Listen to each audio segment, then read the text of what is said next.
네, 얼마 전에 이제 막 태어난 지 70일 된 아들이 예방 접종을 하는 날이 되었습니다. 옷과 이불로 아이를 꽁꽁 싸매고요. 집 근처에 있는 병원으로 가게 되었습니다. 참 신기한 것이요. 아이가 태어난 지 얼마 안 돼서 엄마 아빠도 제대로 못 알아보는데 이 병원만 들어가면 아이가 병원인 줄 아나 봅니다. 눈이 땡그레져 가지고요. 여기가 어디니 하는 눈빛으로 주변을 도리도리 살펴보기 시작했습니다. 그리고 이제 주사 맞을 때가 되어서 진료실에 들어가면 어떻게 그렇게 잘 아는지 의사 선생님을 보자마자 참았던 울음을 뿌앵 하고 터뜨립니다. 이제 그날은 주사를 2번 맞는 날이어서요. 오른쪽에 한 방, 왼쪽에 한 방 맞았습니다. 오른쪽 허벅지에 하나, 왼쪽 허벅지에 하나 맞고 돌아왔습니다. 우는 아이를 잘 달래고 이제 집에 데려와서 잠을 재웠는데요. 그리고 이제 저와 저의 아내도 오랜만에 휴식을 나누고 있었습니다. 근데 한 1시간쯤 지났을까요? 아이가 갑자기 찡얼대기 시작하는 겁니다.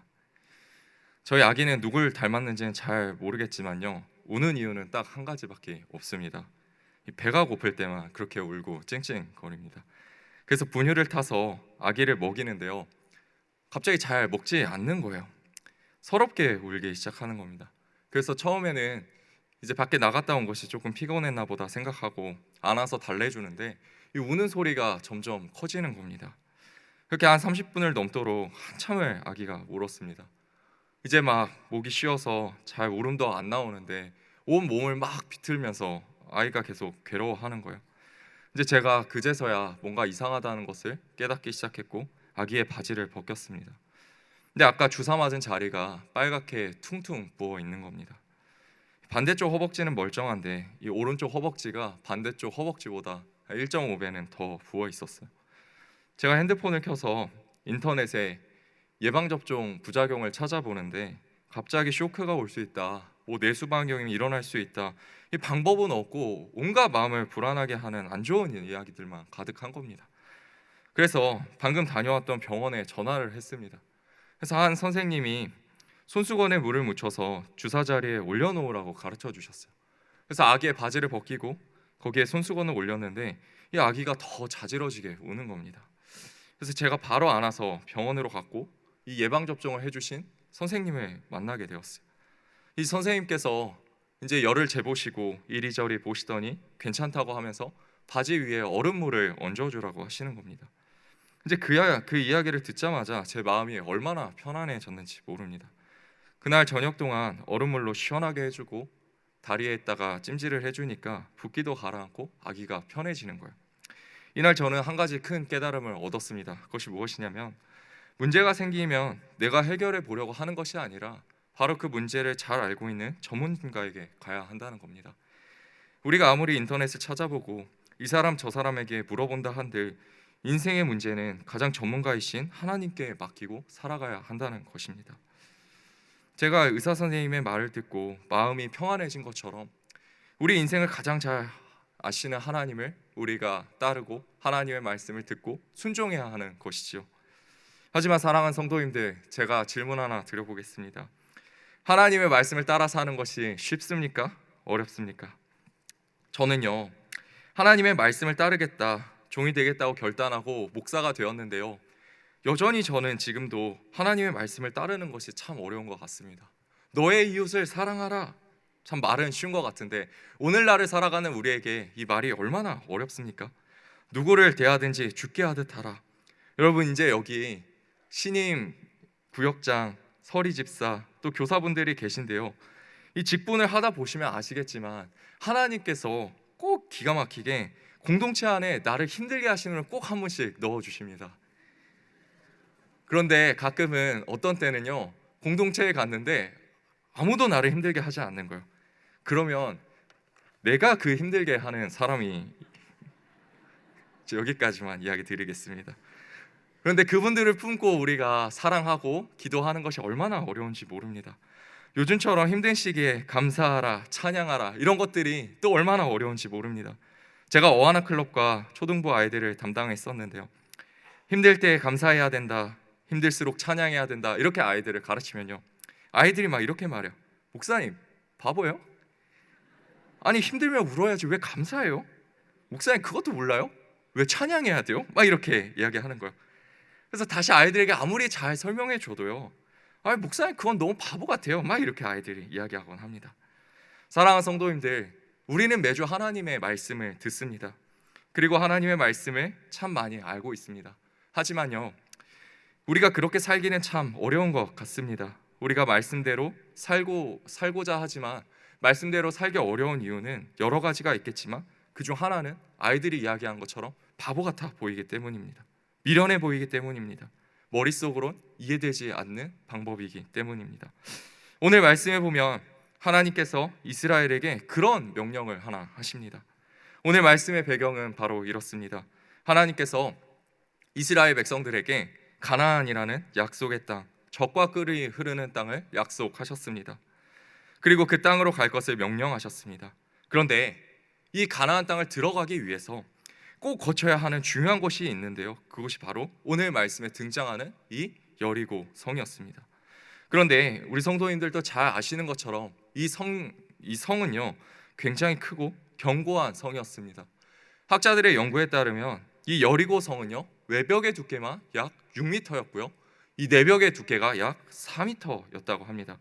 그리고 이 주변은 험준한 산으로 이루어져 있고 두꺼운 성벽이 이렇게 기울어져 있어서 성벽을 쉽게 뚫고 들어갈 수도, 성벽을 타고 넘을 수도 없는 정복하기 어려운 성이었습니다. 그런데 하나님께서는요 이 성을 참 이상한 방법으로 점령하게 하십니다. 엿새 동안 성 주위를 한 바퀴씩 돌고 마지막 날에는 7바퀴를 돌고 함성을 지르라고 명령하십니다. 와! 이렇게 말이죠. 그런데 하나님이 왜 이런 방법을 사용하셨을까요? 이 방법이 뛰어나고 이 방법에 능력이 있기 때문이었습니까? 아닙니다. 만약에 그랬다면 하나님께서 다른 성을 점령하실 때에도 동일한 방법을 사용하셨을 겁니다. 그러나 하나님께서는요 이 여리고 성에서만 이 방법을 사용하십니다. 그렇다면 왜 하나님께서는 이렇게 기이한 방법으로 여리고 성을 점령하게 하셨을까요? 그것은 이 방법이 미련해 보이고 아주 바보 같아 보이고 믿어지지도 이해되지도 않는 방법이지만 하나님의 말씀에 순종하면 하나님께서 반드시 인도해 주신다, 책임져 주신다라는 것을 깨닫게 하기 위함입니다. 이것이 바로 믿는 자들에게 가르쳐 주시는 하나님의 수업이고요, 하나님의 훈련입니다. 여기에는 하나님의 이상한 명령보다 사실 우리를 더 힘들게 하는 것이 한 가지 더 있습니다. 그것은 바로 하나님의 말씀에 순종하고 있지만 변화될 기미조차 보이지 않는 우리의 현실입니다. 이스라엘 백성들은 미련해 보이는 방법이지만 하나님의 말씀에 순종했습니다. 그리고 6일 동안 매일 성을 한 바퀴씩 돌았습니다. 그러면 왠지 한 바퀴를 돌면 하나둘씩 벽돌에 금이 가기 시작하고 이 3바퀴쯤 돌면은 벽돌이 하나둘씩 떨어지고 5바퀴쯤 돌 때쯤 되면은 성의 밑부분이 움푹 파이게 된다면 이 이스라엘 백성들이 얼마나 하나님의 말씀에 순종하기 좋았겠습니까? 그런 일이 있다면 이스라엘 백성들이요, 우와 진짜 하나님이 우리를 도우시려나 보다, 더 힘을 내고 열심히 성을 돌지 않았겠습니까? 그런데 6일 동안 성을 도는데요 아무 일도 일어나지 않는 겁니다. 사랑하는 성도님들, 우리도 하나님의 말씀대로 살아가고 하나님의 말씀에 순종했을 때 하나님의 역사가 바로 눈앞에 일어난다면 얼마나 좋겠습니까? 우리 아이들을 놓고 기도하는데 갑자기 우리 아이들이 막 철이 들기 시작해서 집에만 가면 아이고 어머님 오셨습니까? 옷을 여기 주시지요, 막 이렇게 얘기를 하고, 아버지 시장하시죠, 제가 식사 준비해 두었습니다, 따뜻할 때 드시죠, 막 이렇게 얘기를 하고 한다면 얼마나 좋겠습니까? 또 우리가 교회 일을 섬기기로 작정했는데 나를 힘들게 하는 사람을 위해서 열심히 기도하고 나면 갑자기 다음날 그분이 눈이 퉁퉁 부어서 찾아오시면서 아이고 구역장님, 아이고 선생님, 저 때문에 힘드셨죠? 제가 회개했습니다. 앞으로 구역을 위해서, 앞으로 부서를 위해서 최선을 다해 헌신하고 섬기겠습니다. 이러면 얼마나 좋겠습니까? 하지만 우리의 현실은 그렇지 않습니다. 말씀에 순종해도요 변화가 일어나지 않아 보이는 때가 있습니다. 그럴 때 우리 마음에 이런 마음이 드는 것 같아요. 하나님, 언제까지 이렇게 해야 하죠? 언제까지 사랑해야 합니까? 제가 어디까지 해야 합니까? 하나님, 이런 현실이 우리를 괴롭게 합니다. 우리 성도님들 중에 누군가는 가족들의 구원을 놓고서 계속해서 여리고성을 도시는 분들이 계실 거고요. 또 누군가는 건강 회복을 위해서 열심히 여리고성을 돌고 계시는 분들이 있으실 겁니다. 하나님을 위해 사업을 열고 열심히 일하는데도 불구하고 찾아오는 어려움들을 바라보면서 여리고성을 열심히 돌고 계신 우리 성도님들도 계실 겁니다. 사랑하는 성도님들, 믿음으로 순종하는데 변화되지 않을 때 우리 마음에 낙심이 찾아오게 됩니다. 하지만 사랑하는 성도님들, 꼭 기억하시면 좋을 것 같습니다. 끝까지 순종했을 때 여리고성은 반드시 무너질 줄 믿습니다. 7일째가 반드시 찾아올 줄 믿습니다. 오늘 이 말씀을 준비하는데 제 친한 동생의 이야기가 하나 떠올랐습니다. 이 친구는요, 개척교회 목사님의 자녀입니다. 부모님께서는 개척교회 목회자로 오랜 기간 고생을 하셨는데요, 특별히 이 가정이 재정적인 문제로 참 많은 어려움을 겪었다고 합니다. 그러다 보니 이 친구가 어렸을 때부터 하고 싶은 것, 사고 싶은 것이 있어도 잘 하지 못했어요. 그런데 우리 성도님들 잘 아시는 것처럼 어렸을 때 우리 아이들의 자랑은 얘들아, 우리 부모님이 이거 사줬다, 좋겠지, 막 이런 게 아이들의 자랑이거든요. 근데 이 친구는 그런 것이 없다 보니까 이 마음의 자존감이 무척 낮았습니다. 다른 친구들은 풍족하게 사는데 왜 나는 이렇게 부족할까? 비교하기도 하고 스스로에 대해서 막 비관하곤 했습니다. 그러다 보니까 이 친구가요, 다른 친구들과 잘 어울리지 못하고 학창 시절에 왕따를 당하기도 했습니다. 그래서 이 친구에게는요, 이 목회자 자녀라는 것으로부터 오는 열등감, 자괴감, 이런 것들이 이 친구의 콤플렉스였습니다. 그래서 하나님께 늘 기도하는 것이, 하나님, 저의 연약한 부분을 좀 없애주십시오. 나의 마음의 병을 좀 치유하여 주십시오. 주님, 고쳐주십시오. 늘 이렇게 기도했다고 합니다. 하루는 그렇게 기도하고 예배 시간에 말씀을 듣는데 하나님이 말씀을 통해 그래, 이제 없애주겠다, 이런 마음을 주시더래요. 그렇게 응답을 해주시더랍니다. 그럼 하나님께서 얼른 이것을 없애주시고 좀 집에 돌아갈 때 자존감도 회복시켜 주시고 하루아침에 부모님이 더 멋진 목회를 하고 그러면 좋았을 텐데 이 친구의 가정 형편이 점점 더 어려워지기 시작했어요. 그리고는 계속해서 기도하는데요, 하나님이 이상한 마음을 주시더랍니다. 하나님이요, 갑자기 미국으로 유학을 가라는 마음을 계속해서 주셨다고 합니다. 사랑하는 성도님들, 한번 생각해 보십시오. 집에 재정적인 문제가 있어서 기도하는데 하나님이 갑자기 유학을 가라는 마음을 주시는 겁니다. 그래서 이 친구가 자기 욕심이 툭 튀어나왔나 생각하고 계속해서 예배를 드리는데요, 말씀을 묵상하고 목사님들을 만나는데 하나같이 다 유학을 가라는 이야기를 갑자기 해주시는 거예요. 그래서 하나님의 말씀인가 보다 생각하면서 조금 이상하지만 이 친구가 유학을 준비하기 시작했습니다. 근데 이 친구가요, 영어는 조금 하는 친구여서 유학을 가기 위한 영어 성적은 잘 맞췄는데 문제는 돈이 없는 겁니다. 그래서 하나님께 기도를 하는데 하나님이 또 이상한 마음을 주시더래요. 이 아르바이트에서 돈을 벌지 말고 어려운 교회를 섬기라고 하는 겁니다. 근데 이 친구도 참 착하고 참 미련한 것이 뭐냐면 그 말씀에 순종해서 부모님의 교회와 주변에 있는 어려운 교회를 섬기기 시작했습니다. 그리고 일주일에 하루 이틀 시간이 나면 아르바이트를 하면서 조금씩 생활비와 유학비를 마련하기 시작했습니다. 이제 원서를 접수할 기간은 조금씩 다가오는데 이 친구가 자기에게 준비된 게 하나도 없는 거예요. 그래도 하나님이 가라고 하셨잖아요. 그래서 한 교수님의 추천서를 받고 열심히 원서를 이 친구가 준비를 했습니다. 그리고 원서를 냈는데요, 이 친구가 합격을 한 겁니다. 그런데 그냥 합격한 게 아니라 그 학교에서 전액 장학생이 되었어요. 그래서 그날 제가 이 친구를 만나서 대화하는데 자기도 교수님도 왜 자기가 전액 장학금을 받았는지 모른다고 하는 겁니다. 어쨌든 하나님이 주셔서 학비는 해결되었는데 이제 문제는 생활비가 이 친구한테 없는 거예요. 1년 동안 열심히 모았는데 돈은 조금밖에 모으지 못했고 거기에서 이제 생활을 하려면 비자랑해서 생활비가 한 2천만 원 정도 필요한데 이 친구에게 돈이 하나도 없는 겁니다. 그래서 좀 방법이 없을까 찾아보면서 이곳저곳 뒤지기 시작했는데 한 교회에서 어쩌다가 유학을 가는 언니를 한 명 만나게 된 거예요. 그래서 이제 이 언니도 유학을 간다고 하니까 생활비를 어떻게 마련했는지 물어보는데요, 그 언니는 누군가 후원해 주시는 분이 있다고 하는 거예요. 그러니까 이제 그 이야기를 듣고 이 친구가 집으로 돌아오는데 이 마음속에 열등감이 다시 살아나는 거예요. 그래서 너무나 괴로웠다고 합니다. 그리고 며칠이 지났는데 우리 교단은 아니지만 정말 여러분들이 이름만 대면 아시는 한 유명한 교회 담임 목사님 사모님에게 갑자기 연락을 받게 되었어요. 처음에 이 친구가 전화를 받는데 장난 전화가 온 줄 알았다고 합니다. 그러더니 사모님이 갑자기 자기에게 자기소개서를 하나 보내라고 하시더랍니다. 그리고 좀 기도해보고 도와줄지 말지 사모님이 결정해 본다고 하시는 거예요. 그리고 며칠 후에 다시 전화를 주셨는데요, 갑자기 그 생활비를 전액 지원을 해주시기로 하신 거예요. 그냥 알고 보니까 사실 얼마 전에 만난 그 후원을 받는 언니를 후원해 주시는 분이요, 바로 이 담임 목사님의 사모님이었던 겁니다. 근데 그 언니가 유학을 준비를 다 마치고 이제 가기만 하면 되는데 갑자기 뜬금없이 이 비자가 안 나오더라는 겁니다. 그래서 유학을 못 가게 되었는데 갑자기 그 제 친한 동생이랑 했던 이야기가 떠오르게 되어서 그 사모님에게 이 동생을 소개시켜 준 거예요. 그런데 이 사모님은 이 친구를 본 적도 없고 만난 적도 없는데 어떻게 그렇게 덜컥 큰 돈을 주겠습니까? 그래서 사모님이 고민하시고 기도하시다가 이제 자기소개서를 한번 보내보라고 이야기를 하신 거예요.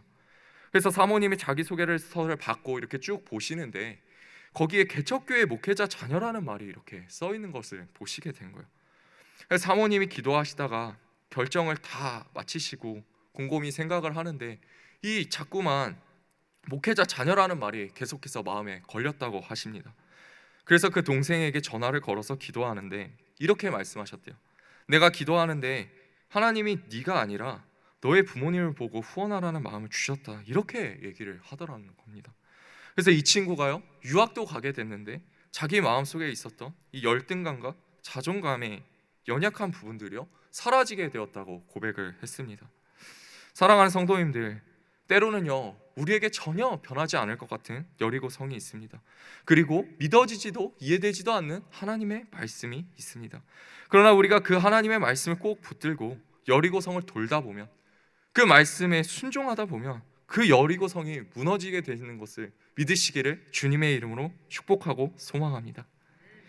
그런데 이제 이런 질문을 하실 수 있는 성도님들이 계실 것 같아요. 아니 목사님, 아니 그래도 여리고성은 7일이라고 하나님 딱 정해주셨잖아요. 그런데 우리가 돌고 있는 이 여리고성은 하나님이 며칠이라고 알려주신 것도 아니고 참 견뎌내기 어려운 것 같습니다. 네, 사랑하는 성도님들, 맞습니다. 이 언제 일하실지 모르겠는 하나님의 말씀 앞에서 우리가 계속해서 믿음의 싸움을 하고 견뎌내는 것은 참 쉽지 않습니다. 그렇다면 이스라엘 백성들은 어떻게 끝까지 이 성을 돌 수 있었던 것일까요? 하나님께서는요 이 여리고 성을 돌 때 그냥 돌라고 하지 않으셨습니다.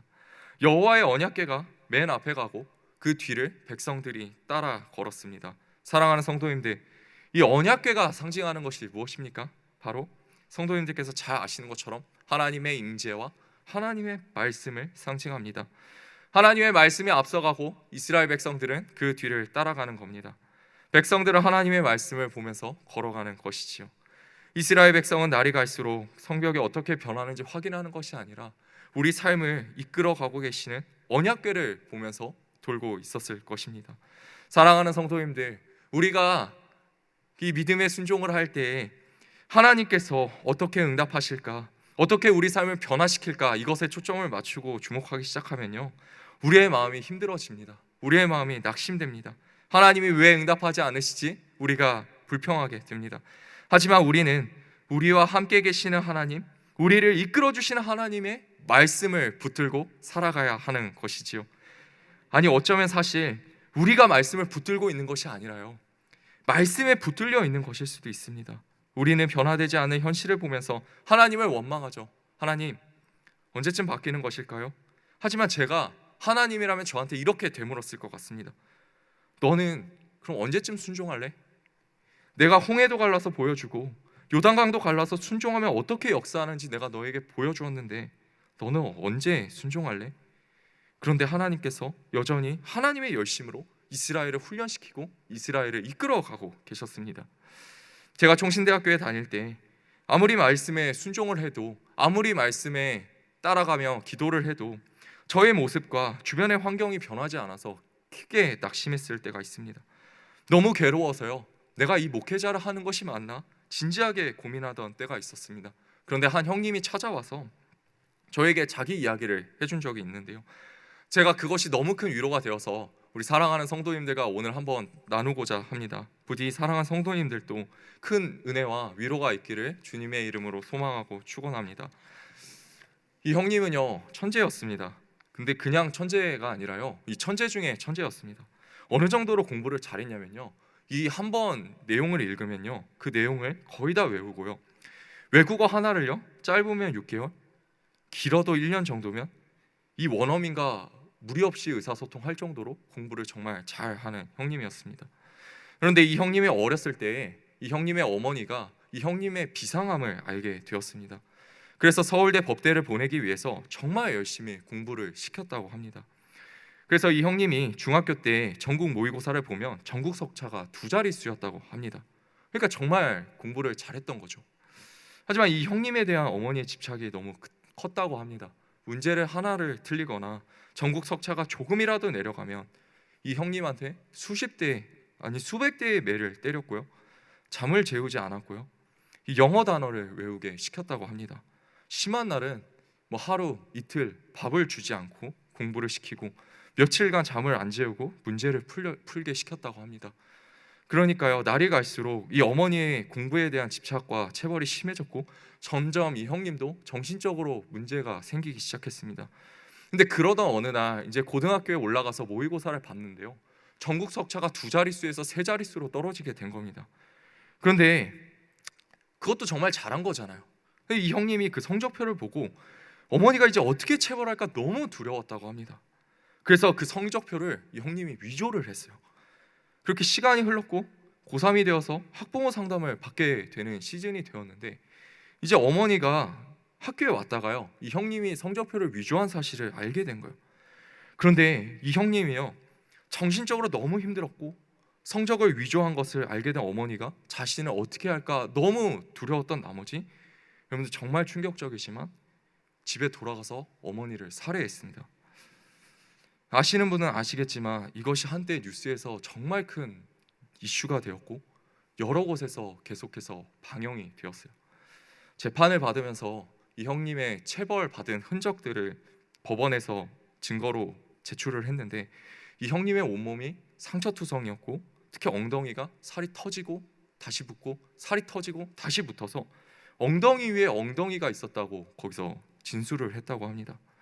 그래서 이 형님이 그런 것들로 인해서 참작을 받아서 짧게 실형을 받았는데, 수감 생활을 하는 동안 이 형님이요 마음속에 엄청난 괴로움과 고민이 있었다고 합니다. 근데 어떤 고민이 있었냐면, 나도 앞으로 사람답게 살 수 있을까? 나도 용서받을 수 있을까? 이런 마음을 가지고 있었대요. 근데 그 감옥에서 수감 생활을 하는데 갑자기 성경을 접하게 된 것입니다. 근데 성경에 보니까 예수님이 우리의 죄를 다 용서해 주시고 새로운 삶을 주신다고 성경에 나와 있는 거예요. 그것을 읽고 이 형님이 계속해서 고민을 하다가 말씀을 더 연구하다 보면 나의 괴로움에 답을 찾을 수 있지 않을까? 그 생각에 신학교를 오게 된 거예요. 근데 여전히 사람들에게 자신의 과거를 들킬까 두려워했고 한 주에 한두 번씩 어머니가 꿈에 나와서 자신을 괴롭게 하고 자신을 원망했다고 합니다. 여전히 그 괴로움 속에서 사무쳐서 살아가고 있는데, 이 형님의 이야기를 서울의 한 유명한 교회 담임 목사님께서 우연히 듣게 되신 거예요. 그리고 이 형님을 자신의 교회로 직접 부르시고 이렇게 물었다고 합니다. 너는 너의 죄로 인한 죄책감이 해결되었니? 형님이 이 질문을 들었을 때 벌써 그렇게 가슴 아픈 시간이 있었던지 6년, 7년, 길게는 8년이 지났던 시간인데요, 이 형님 마음속에 그것이 해결되지 않았다고 합니다. 그래서 이렇게 이야기했다고 해요.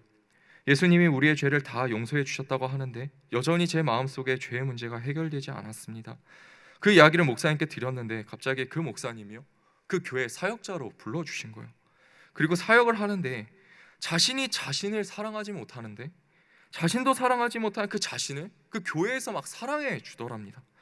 그러면서 이 형님의 마음의 병이 조금씩 낫기 시작했습니다. 그리고 지금은 이 형님이 결혼도 해서 자녀 둘을 낳고 가정도 생겼고요, 교회에서 사역을 참 잘하면서 저처럼 낙마하고 저처럼 괴로워하고 있는 청년들과 지체들에게 자신의 이야기를 해주면서 위로를 해주곤 합니다. 사랑하는 성도님들, 이 형님이 이런 이야기를 쭉 해주시면서 마지막에 했던 이야기가 무엇이었냐면 늘 본인은 자신의 삶이 변하지 않을 것 같았다고 합니다. 하지만 되돌아보니까요 하나님이 어떤 순간에도 나와 함께 계셨고 예수님이 우리의 죄를 다 용서해 주셨다는 말씀이 자신을 지금까지 이끌고 왔다고 고백하는 거예요.